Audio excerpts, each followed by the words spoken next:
32 भक्ति आंदोलन। छठी शताब्दी ईस्वी में भक्ति आंदोलन का शुरुआत तमिल क्षेत्र से हुई, जो कर्नाटक और महाराष्ट्र में फैल गई। भक्ति आंदोलन का विकास 12 अलवार वैष्णव संतों और 63 जिन्नयनार शैव संतों ने किया। शैव संत अप्पार ने पल्लव राजा महेंद्र वर्मन को शैव धर्म स्वीकार करवाया। भक्ति कवि संतों को संत कहा जाता था और उनके 2 समूह थे। प्रथम समूह वैष्णव संत थे, जो महाराष्ट्र में लोकप्रिय हुए। वो भगवान विठोबा के भक्त थे। विठोबा पंथ के संत और उनके अनुयायी वरकरी या तीर्थयात्री पंथ कहलाते थे, क्योंकि हर वर्ष पंढरपुर की तीर्थ यात्रा पर जाते थे। दूसरा समूह पंजाब एवं राजस्थान के हिंदी भाषी क्षेत्रों में सक्रिय था और इसकी निर्गुण भक्ति, हर विशेषता से परे भगवान की भक्ति में आस्था थी। भक्ति आंदोलन को दक्षिण भारत से उत्तर भारत में 12वीं शताब्दी के प्रारंभ में रामानंद के द्वारा लाया गया। बंगाल में कृष्ण भक्ति के प्रारंभिक प्रतिपादकों में विद्यापति ठाकुर और चंडीदास थे। रामानंद की शिक्षा से 2 संप्रदायों का प्रादुर्भाव हुआ, सगुण जो पुनर्जन्म में विश्वास रखता है और निर्गुण जो भगवान के निराकर रूप को पूजता है। सगुण संप्रदाय के सबसे प्रसिद्ध व्याख्याताओं में थे तुलसीदास और नाभादास, जैसे राम भक्त और निम्बार्क, वल्लभाचार्य, चैतन्य, सूरदास और मीराबाई जैसे कृष्ण भक्त। निर्गुण संप्रदाय के सबसे प्रसिद्ध प्रतिनिधि थे कबीर, जिन्हें भावी उत्तर भारतीय पंथों का आध्यात्मिक गुरु माना गया है। शंकराचार्य के अद्वैत दर्शन के विरोध में दक्षिण में वैष्णव संतों द्वारा 4 मतों की स्थापना की गई थी। दक्षिण में वैष्णव संतों द्वारा स्थापित 4 मत श्री संप्रदाय, रामानुजाचार्य विशिष्टाद्वैतवाद, ब्रह्म संप्रदाय माधवाचार्य द्वैतवाद, रुद्र संप्रदाय विष्णु स्वामी शुद्ध द्वैतवाद, सनकादि संप्रदाय निम्बकाचार्य द्वैतवाद। पृष्ठ 47। भक्ति आंदोलन के संत। रामानुजाचार्य 11वीं शताब्दी। इन्होंने राम को अपना आराध्य माना। इनका जन्म 1017 ईस्वी में मद्रास के निकट पेरुम्बर नामक स्थान पर हुआ था। 1137 ईस्वी में इनकी मृत्यु हो गई।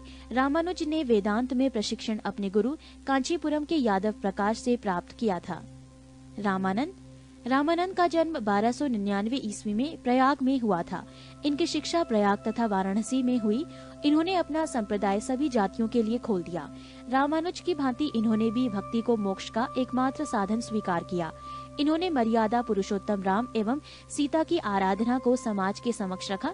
इनके प्रमुख शिष्य थे रैदास, हरिजन, कबीर, जुलाहा, धन्ना, जाट, सेना, नाई, पीपा, राजपूत। कबीर का जन्म 1425 ईस्वी में एक विधवा ब्राह्मणी के गर्भ से हुआ था। लोक लज्जा के भय से उसने नवजात शिशु को वाराणसी में लहरतारा के पास एक तालाब के समीप छोड़ दिया।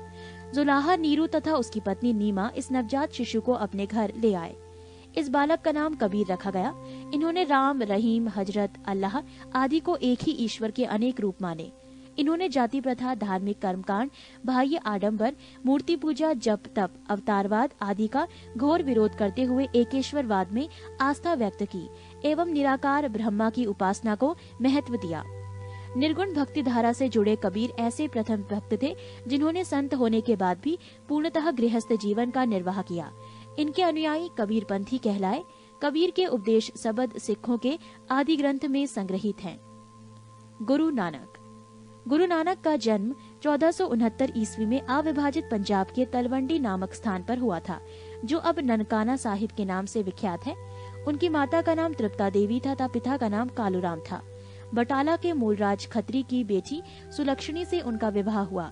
उन्होंने देश का 5 बार चक्कर लगाया, जिसे उदासीस कहा जाता है। उन्होंने कीर्तनों के माध्यमों से उपदेश दिए। अपने जीवन के अंतिम क्षणों में उन्होंने रावी नदी के किनारे करतारपुर में अपना डेरा मठ स्थापित किया। अपने जीवन काल में ही उन्होंने आध्यात्मिक आधार पर अपने पुत्रों की जगह अपने शिष्य भाई लहना अंगद की अपना उत्तराधिकारी नियुक्त किया।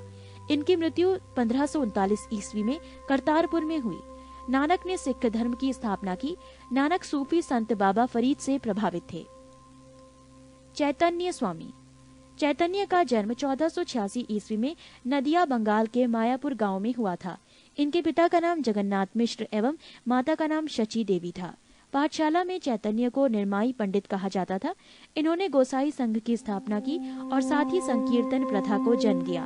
इनके दार्शनिक सिद्धांत को अचिंत्य भेदाभेदवाद के नाम से जाना जाता है। सन्यासी बनने के बाद बंगाल छोड़कर पुरी उड़ीसा चले गए, जहां उन्होंने 2 दशक तक भगवान जगन्नाथ की उपासना की।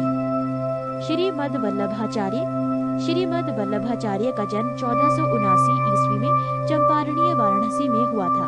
इनके पिता का नाम लक्ष्मण भट्ट तथा माता का नाम यल मगरू था। इनका विवाह महालक्ष्मी के साथ हुआ। इनके 2 पुत्र थे, गोपीनाथ जन्म 1511 ईस्वी तथा विठलनाथ जन्म 1516 ईस्वी थे। इन्होंने गंगा यमुना संगम के समीप अरैल नामक स्थान पर अपना निवास स्थान बनाया। वल्लभाचार्य ने भक्ति साधना पर विशेष जोर दिया।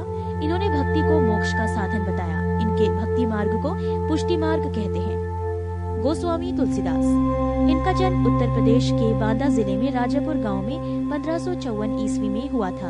इन्होंने रामचरितमानस की रचना की। धन्ना का जन्म 1415 ईस्वी में एक जाट परिवार में हुआ था। राजपुताना से बनारस आकर ये रामानंद के शिष्य बन गए। कहा जाता है कि इन्होंने भगवान की मूर्ति को हठात भोजन कराया था। पृष्ठ 48। रैदास, ये जाति से चमार थे। ये रामानंद से 12 शिष्यों में एक थे।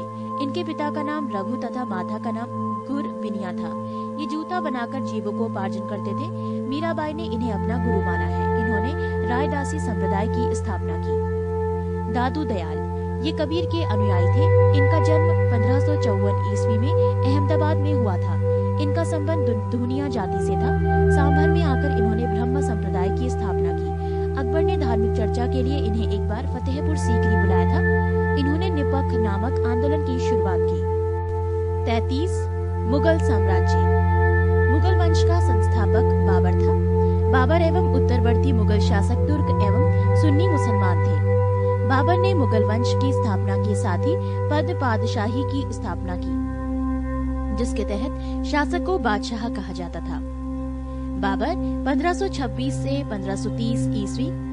बाबर का जन्म 24 फरवरी 1483 ईस्वी में हुआ था। बाबर के पिता उमर शेख मिर्जा फरगाना नामक छोटे राज्यों के शासक थे। बाबर फरगाना की गद्दी पर 8 जून 1494 ईस्वी में बैठा। बाबर ने 1507 ईस्वी में बादशाह की उपाधि धारण की, जिसे अब तक किसी तैमूर शासक ने धारण नहीं की थी।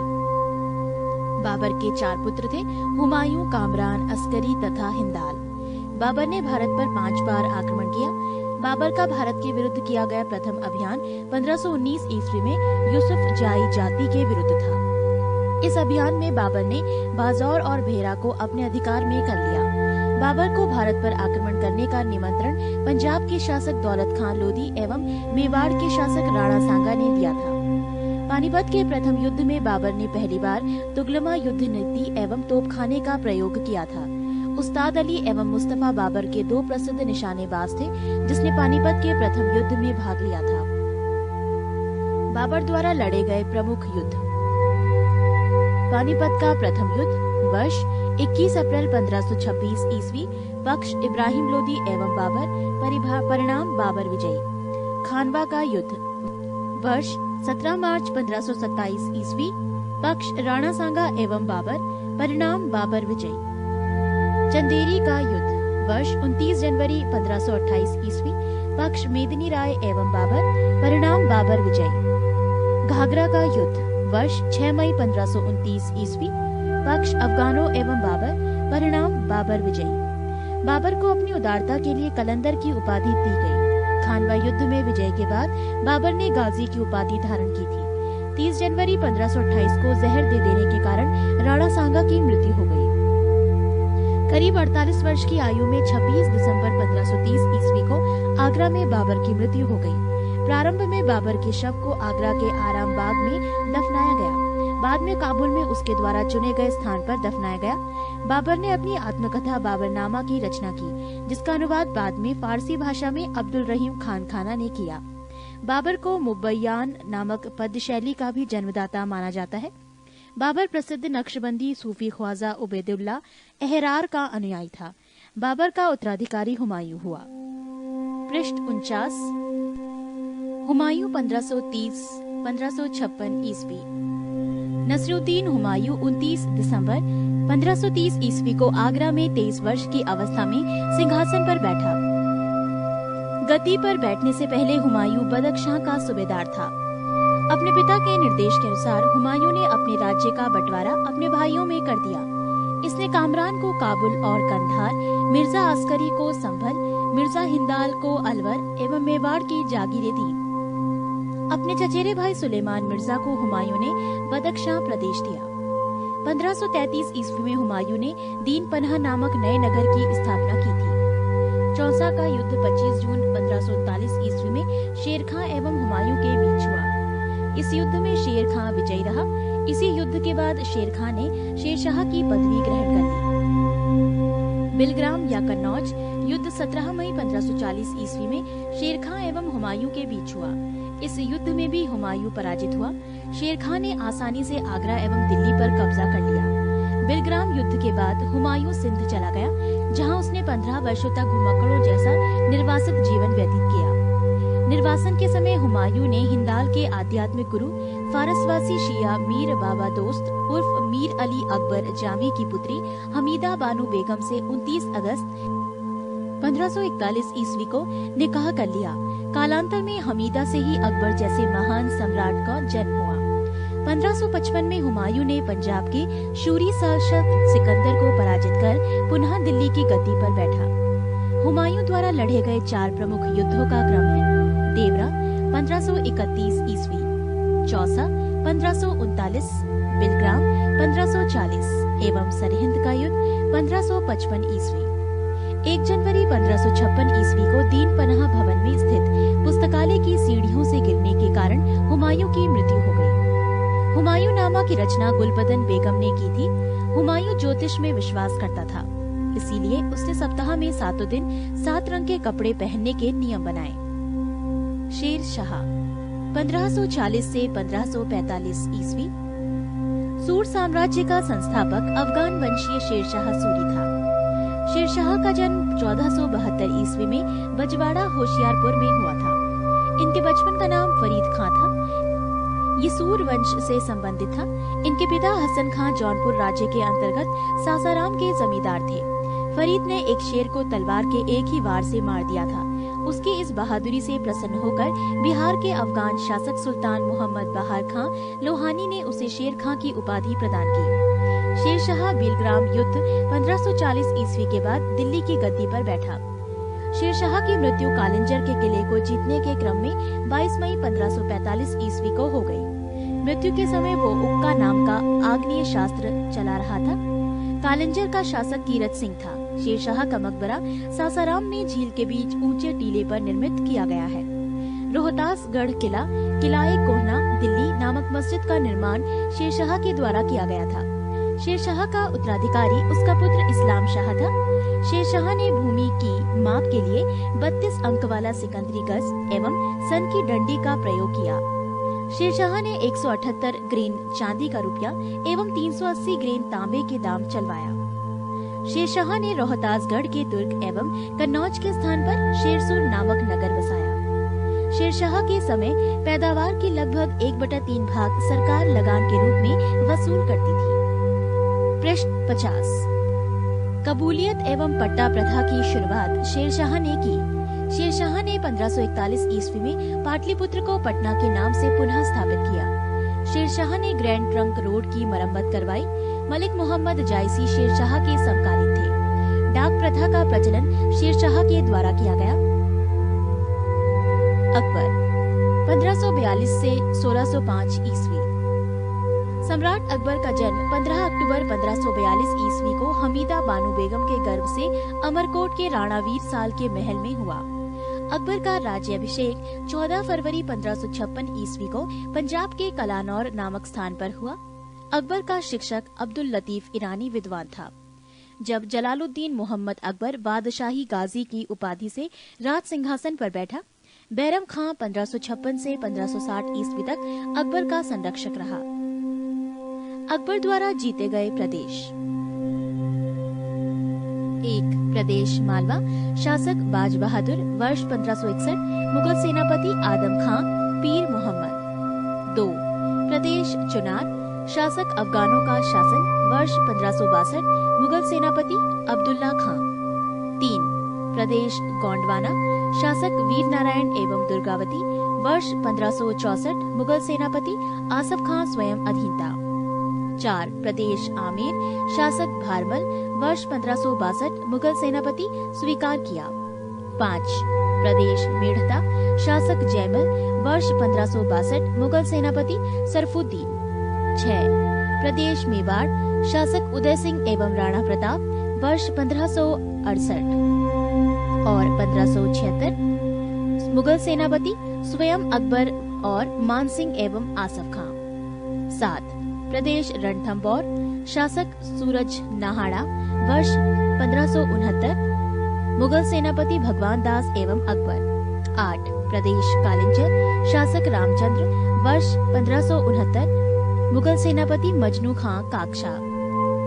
9 मारवाड़ शासक राव चंद्रसेन वर्ष 1570 मुगल सेनापति स्वेच्छा से अधीनता स्वीकारी। 10 जैसलमेर शासक रावल हरिराय वर्ष 1570 मुगल सेनापति स्वेच्छा से अधीनता स्वीकारी। 11 बीकानेर शासक कल्याणमल वर्ष 1570 मुगल सेनापति स्वेच्छा से अधीनता स्वीकारी। 12 गुजरात शासक मुजफ्फर खां तृतीय वर्ष 1571 मुगल सेनापति खाने आजम सम्राट अकबर। 13 बिहार एवं बंगाल शासक दाऊद खां वर्ष 1574 से 76 मुगल सेनापति मुनीम खां खान खाना। 14 काबुल शासक हकीम मिर्जा वर्ष 1581 मुगल सेनापति मानसिंह एवं अकबर। 15 कश्मीर शासक यूसुफ याकूब खां वर्ष 1586 मुगल सेनापति भगवान दास एवं कासिम खां। 16 प्रदेश उड़ीसा शासक निसार खां वर्ष 1592 मुगल सेनापति मानसिंह। 17 प्रदेश सिंध शासक जानी बेग वर्ष 1593 मुगल सेनापति अब्दुल रहीम खान खाना। 18 प्रदेश बलूचिस्तान शासक पन्नी अफगान वर्ष 1595 मुगल सेनापति मीर मासूम। 19 प्रदेश कंधार शासक मुजफ्फर हुसैन वर्ष 1595 मुगल सेनापति शाह बेग।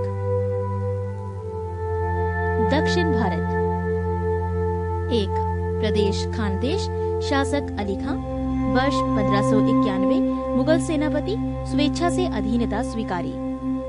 2 दौलताबाद शासक चांद बीबी वर्ष 1599 मुगल सेनापति मुराद अब्दुल रहीम खान खाना अब्दुल फजल अकबर।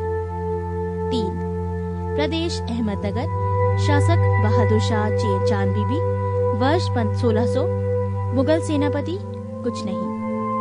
4 प्रदेश असीरगढ़ शासक मीरन बहादुर वर्ष 1601 मुगल सेनापति अकबर ये अकबर का अंतिम अभियान था। पृष्ठ 91 पानीपत की दूसरी लड़ाई 5 नवंबर 1556 ईस्वी को अकबर और हेमू के बीच हुई थी। मक्का का तीर्थ यात्री के दौरान पाटन नामक स्थान पर मुबारक खान नामक युवक ने बैरम खां की हत्या कर दी। मई 1562 ईस्वी में अकबर ने हरम दल से अपने को पूर्णतः मुक्त कर लिया। हल्दी घाटी का युद्ध 18 जून 1576 ईस्वी को मेवाड़ के शासक महाराणा प्रताप एवं अकबर के बीच हुआ। इस युद्ध में अकबर विजयी हुआ। इस युद्ध में मुगल सेना का नेतृत्व मान सिंह एवं आसफ खां ने किया था। अकबर का सेनापति मान सिंह था। महाराणा प्रताप की मृत्यु 57 वर्ष की उम्र में 19 जनवरी 1597 ईस्वी में हो गई। गुजरात विजय के दौरान अकबर सर्वप्रथम पुर्तगालियों से मिला और यहीं उसने सर्वप्रथम समुद्र को देखा। दीने इलाही धर्म का प्रधान पुरोहित अकबर था। दीने इलाही धर्म स्वीकार करने वाला प्रथम एवं अंतिम हिंदू शासक बीरबल था। अकबर ने जैन धर्म के जैनाचार्य हरि विजय सूरी को जगत गुरु की उपाधि प्रदान की थी। राजस्व प्राप्ति की जब्ती प्रणाली अकबर के शासनकाल में प्रचलित थी। अकबर के दीवान राजा टोडरमल ने 1580 ईस्वी में दहसाल बंदोबस्त व्यवस्था लागू की। अकबर के दरबार का प्रसिद्ध संगीतकार तानसेन था। अकबर के दरबार के प्रसिद्ध चित्रकार अब्दुस ससम्मत था। दसवंत एवं बसावन अकबर के दरबार के चित्रकार थे। अकबर के शासनकाल के प्रमुख गायक तानसेन, बाज बहादुर, बाबा रामदास एवं बैजू बावरी थे। अकबर की शासन प्रणाली की प्रमुख विशेषता मनसबदारी प्रथा थी। अकबर के समकालीन प्रसिद्ध सूफी संत शेख सलीम चिश्ती थी।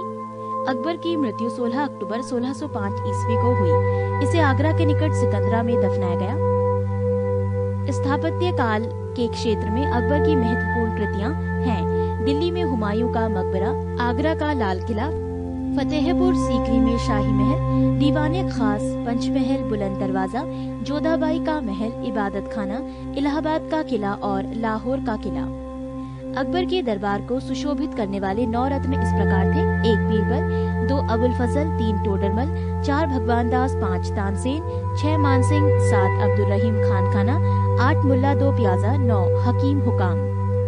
अबुल फजल का बड़ा भाई फैजी अकबर के दरबार में राजकवि के पद पर आसीन था। अबुल फजल ने अकबरनामा ग्रंथ की रचना की। वो दीने इलाही धर्म का मुख्य पुरोहित था। बीरबल के बचपन का नाम महेश दास था। संगीत सम्राट तानसेन का जन्म ग्वालियर में हुआ था। इनकी प्रमुख कृतियां थी मियाँ की टोड़ी, मियाँ का मल्हार, मियाँ का सारंग आदि। कंठाभरण वाणी विलास की उपाधि अकबर ने तानसेन को दी थी। अकबर ने भगवान दास आमेर के राजा भारमल के पुत्र को अमीर उल उमरा की उपाधि दी। अकबर के कुछ महत्वपूर्ण कार्य: दास प्रथा का अंत 1562, अकबर को हरमदल से मुक्ति 1562, तीर्थ यात्रा कर समाप्त 1563, जजिया कर समाप्त 1564, फतेहपुर सीकरी की स्थापना एवं राजधानी का आगरा से फतेहपुर सीकरी स्थानांतरण 1571, इबादत खाने की स्थापना 1575, इबादत खाने में सभी धर्मों के लोगों के प्रवेश की अनुमति 1578, मजहर की घोषणा 1579, दीने इलाही की स्थापना 1582, इलाही संबत की शुरुआत 1583, राजधानी लाहौर स्थानांतरित 1585। पृष्ठ 52। यूसुफ फजाइयों के विद्रोह को दबाने के दौरान बीरबल की हत्या हो गई। 1602 ईस्वी में सलीम जहांगीर के निर्देशन पर दक्षिण से आगरा की ओर आ रहे अबुल फजल के रास्ते में वीर सिंह बुंदेला नामक सरदार ने हत्या कर दी। मुगल सम्राट अकबर ने अनुवाद विभाग की स्थापना की। नकीब खां, अब्दुल कादिर बदायूनी तथा शेख सुल्तान ने रामायण एवं महाभारत का फारसी अनुवाद किया व महाभारत का नाम रज़्मनामा युद्धों की पुस्तक रखा। पंचतंत्र का फारसी भाषा में अनुवाद अबुल फजल ने अनवरी सादात नाम से तथा मौलाना हुसैन फैज ने यारे दानिश नाम से किया। हाजी इब्राहिम सरहदी ने अर्थवेद का मुल्ला शाह मोहम्मद ने, राज तरंगिणी का अब्दुल रहीम खान खाना ने, तुज़के बाबरी का तथा फैजी ने लीलावती की फारसी में अनुवाद किया। फैजी ने नल दमयंती सूरदास द्वारा रचित कथा का फारसी में अनुवाद कर उसका नाम सहेली रखा। अकबर के काल को हिंदी साहित्य का स्वर्ण काल कहा जाता है। अकबर ने बीरबल को कविप्रिय एवं नरहरि को महापात्र की उपाधि प्रदान की। बुलंद दरवाजा का निर्माण अकबर ने गुजरात विजय के उपलक्ष्य में करवाया था। 4 बाग बनाने की परंपरा अकबर के समय शुरू हुई। अकबर ने शीरी कलम की उपाधि अब्दुस सम्मद को एवं जड़ी कलम की उपाधि मोहम्मद हुसैन कश्मीरी को दिया। नोट: मुगलों की राजकीय भाषा फारसी थी। जहांगीर 1605 से 1627 ईस्वी। अकबर का उत्तराधिकारी सलीम हुआ, जो 24 अक्टूबर 1605 ईस्वी को नूरुद्दीन महम जहांगीर बादशाही गाजी की उपाधि धारण कर गद्दी पर बैठा। जहांगीर का जन्म 30 अगस्त 1569 ईस्वी में हुआ था। अकबर ने अपने पुत्र का नाम सलीम सूफी संत शेख सलीम चिश्ती के नाम पर रखा। जहांगीर को न्याय की जंजीर के लिए याद किया जाता है। ये जंजीर सोने की बनी थी, जो आगरे के किले के शाहबुर्ज एवं यमुना तट पर स्थित पत्थर के खंबे में लगवाई हुई थी। जहांगीर द्वारा शुरू की गई तुज़के जहांगीरी नामक आत्मकथा को पूरा करने का श्रेय मौतबिंद खां को है। जहांगीर के सबसे बड़े पुत्र खुसरो ने 1606 ईस्वी में अपने पिता के विरुद्ध विद्रोह कर दिया। खुसरो और जहांगीर की सेना के बीच युद्ध जालंधर के निकट बहरावल नामक मैदान में हुआ। खुसरो को पकड़कर कैद में डाल दिया गया। खुसरो की सहायता देने के कारण जहांगीर ने सिखों के 5वें गुरु अर्जुन देव को फांसी दिलवा दी। खुसरो गुरु से गोइंदवाल में मिला था। अहमदनगर के वजीर मलिक अंबर के विरुद्ध सफलता से खुश होकर जहांगीर ने खुर्रम खां को शाहजहां की उपाधि प्रदान की। 1622 ईस्वी में कंधार मुगलों के हाथ से निकल गया। शाह अब्बास ने इस पर अधिकार कर लिया। नूरजहां ईरान निवासी मिर्जा गयाज बेग की पुत्री नूरजहां का वास्तविक नाम मेहरुन्निसा था। 1594 ईस्वी में नूरजहां का विवाह अली कुली बेग से संपन्न हुआ। जहांगीर ने एक शेर मारने के कारण अली कुली बेग को शेर अफगान की उपाधि प्रदान की। 1607 में शेर अफगान की मृत्यु के बाद मेहरुनिसा अकबर की विधवा सलीम बेगम की सेवा में नियुक्त हुई। सर्वप्रथम जहांगीर ने नवरोज त्योहार के अवसर पर मेहरुनिसा को देखा और उसके सौंदर्य पर मुग्ध होकर जहांगीर ने मई 1611 में उससे विवाह कर लिया। विवाह के पश्चात जहांगीर ने उसे नूर महल एवं नूर जहां की उपाधि प्रदान की। नूर जहां के सम्मान में जहांगीर ने चांदी के सिक्के जारी किए। पृष्ठ 53। जहांगीर ने गियास बेग को शाही दीवान बनाया एवं इत्मादुद्दौला की उपाधि दी। लाडली बेगम शेर अफगान एवं मेहरुनिसा की पुत्री थी, जिसकी शादी जहांगीर के पुत्र शहरयार के साथ हुई थी। नूरजहां की मां असमत बेगम ने गुलाब से इत्र निकालने की विधि खोजी थी। महाबत खां ने झेलम नदी के तट पर 1626 ईस्वी में जहांगीर, नूरजहां एवं उसके भाई आसफ खां को बंदी बना लिया था। जहांगीर के 5 पुत्र थे, 1 खुसरो, 2 परवेज, 3 खुर्रम, 4 शहरयार, 5 जहांदार। 28 अक्टूबर 1627 ईस्वी को भीमवार नामक स्थान पर जहांगीर की मृत्यु हो गई। उसे शाहदरा लाहौर में रावी नदी के किनारे दफनाया गया। मुगल चित्रकला अपने चरमोत्कर्ष पर जहांगीर के शासन काल में पहुंची। जहांगीर के दरबार के प्रमुख चित्रकार थे आगा रजा, अबुल हसन, मोहम्मद नासिर, मोहम्मद मुराद, उस्ताद मंसूर, विशनदास मनोहर एवं गोवर्धन, फारूक बेग और दौलत। जहांगीर ने आगा रजा के नेतृत्व में आगरा में एक चित्रणशाला की स्थापना की। उस्ताद मंसूर एवं अबुल हसन को जहांगीर ने क्रमशः नादिरुल अस एवं नादिरुज़्ज़म्मा की उपाधि प्रदान की। जहांगीर ने अपनी आत्मकथा में लिखा कि कोई भी चित्र, चाहे वो किसी मृतक व्यक्ति या जीवित व्यक्ति द्वारा बनाया गया हो, मैं देखते ही तुरंत बता सकता हूँ कि ये किस चित्रकार की कृति है। यदि किसी चेहरे पर आंख किसी एक चित्रकार ने, वह किसी और ने बनाई हो, तो ये भी जान लेता हूँ कि आंख किसने और वह किसने बनाई है। जहांगीर के समय को चित्रकाल का स्वर्णकाल कहा जाता है। इत्मादुद्दौला का मकबरा 1626 ईस्वी में नूरजहां बेगम ने बनवाया। मुगल कालीन वास्तुकला के अंतर्गत निर्मित ये प्रथम ऐसी इमारत है जो पूर्ण रूप से बेदाग सफेद संगमरमर से निर्मित है। सर्वप्रथम इसी इमारत में पितृदुरा नामक जड़ाऊ काम किया गया। अशोक के कौशाम्बी स्तंभ वर्तमान में प्रयाग पर समुद्रगुप्त की प्रयाग प्रशस्ति तथा जहांगीर का लेख उत्कीर्ण है। जहांगीर के मकबरा का निर्माण नूरजहां ने करवाया था। जहांगीर के शासनकाल में captain Hawkins, sir Thomas raw, William Finch एवं एडवर्ड टेरी जैसे यूरोपीय यात्री आए थे। शाहजहां 1627 से 1657 ईस्वी। जहांगीर के बाद सिंहासन पर शाहजहां बैठा। जोधपुर के शासक मोटा राजा उदय सिंह की पुत्री जगत गोसाई के गर्भ से 5 जनवरी 1592 ईस्वी को खुर्रम, शाहजहां का जन्म लाहौर में हुआ था। 1612 ईस्वी में खुर्रम का विवाह आसम खां की पुत्री अर्जुमंद बानो बेगम से हुआ, जिसे शाहजहां ने मलिकाए जमानी की उपाधि प्रदान की।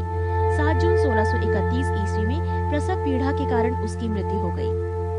4 फरवरी 1628 ईस्वी को शाहजहां आगरे में अब्दुल मुजफ्फर शहाबुद्दीन मोहम्मद साहिब किरने सानी की उपाधि प्राप्त कर सिंहासन पर बैठा। शाहजहां ने आसफ खां को वजीर पद एवं महाबत खां को खान खाना की उपाधि प्रदान की। इसने नूरजहां को 2 लाख रुपए प्रतिवर्ष की पेंशन देकर लाहौर जाने दिया, जहां 1645 ईस्वी में उसकी मृत्यु हो गई। अपनी बेगम मुमताज महल की याद में शाहजहां ने ताजमहल का निर्माण आगरे में उसकी कब्र के ऊपर करवाया। ताजमहल का निर्माण करने वाला मुख्य स्थापत्य कलाकार उस्ताद अहमद लाहौरी था। मयूर सिंहासन का निर्माण शाहजहां ने करवाया था। इसका मुख्य कलाकार बेबादल खां था। पृष्ठ 54। शाहजहां के शासनकाल को स्थापत्य कला का स्वर्ण युग कहा जाता है। शाहजहां द्वारा बनवाई गई प्रमुख इमारतें हैं दिल्ली का लाल किला, दीवाने आम, दीवाने खास, दिल्ली जामा मस्जिद, आगरा मोती मस्जिद और ताजमहल आदि। शाहजहां ने 1638 ईस्वी में अपनी राजधानी को आगरा से दिल्ली लाने के लिए यमुना नदी के दाहिने तट पर शाहजहानाबाद की नींव डाली। आगरे के जामा मस्जिद का निर्माण शाहजहां की पुत्री जहां आरा ने करवाई। शाहजहां के दरबार के प्रमुख चित्रकार मोहम्मद फकीर एवं मीर हासिम थे। शाहजहां ने संगीतज्ञ लाल खां को गुड़ समंदर की उपाधि दी थी। शाहजहां के पुत्रों एवं दारा शिकोह सर्वाधिक विद्वान था। इसने भगवत गीता, योग वशिष्ठ, उपनिषद एवं रामायण का अनुवाद फारसी में करवाया। इसने सर्रे अकबर महान रहस्य नाम से उपनिषदों का अनुवाद करवाया था। दारा शिकोह कादिरी सिलसिले में मुल्लाह शाह बदख्शी का शिष्य था। शाहजहां ने दिल्ली में एक कॉलेज का निर्माण एवं दारुल बका नामक कॉलेज की मरम्मत करवाई। सितंबर 1657 ईस्वी में शाहजहां के गंभीर रूप से बीमार पड़ने और मृत्यु का अफवाह फैलने के कारण उसके पुत्रों के बीच उत्तराधिकार का युद्ध प्रारंभ हुआ। उस समय शुजा बंगाल, मुराद गुजरात एवं औरंगजेब दक्कन में था। 15 अप्रैल 1658 ईस्वी में दारा एवं औरंगजेब के बीच धर्मट का युद्ध हुआ। इस युद्ध में दारा की पराजय हुई। सामूगढ़ का युद्ध 29 मई 1658 ईस्वी को दारा एवं औरंगजेब के बीच हुआ। इस युद्ध में भी दारा की हार हुई। उत्तराधिकार का अंतिम युद्ध देवराई की घाटी में मार्च 1659 ईस्वी में हुआ। इस युद्ध में दारा को पराजित होने पर उसे इस्लाम धर्म की अवहेलना करने के अपराध में 30 अगस्त 1659 ईस्वी को हत्या कर दी गई। शाह बुलंद Iqbal, king of Lofty Fortune के रूप में दारा शिकोह जाना जाता है। 8 जून 1658 ईस्वी को औरंगजेब ने शाहजहां को बंदी बना लिया। आगरे के किले में अपने कैदी जीवन के 8वें वर्ष अर्थात 22 जनवरी 1666 ईस्वी को 74 वर्ष की अवस्था में शाहजहां की मृत्यु हो गई। औरंगजेब 1658 से 1707 ईस्वी। औरंगजेब का जन्म 24 अक्टूबर 1618 ईस्वी को दुहात गुजरात नामक स्थान पर हुआ था। औरंगजेब के बचपन का अधिकांश समय नूरजहां के पास बीता।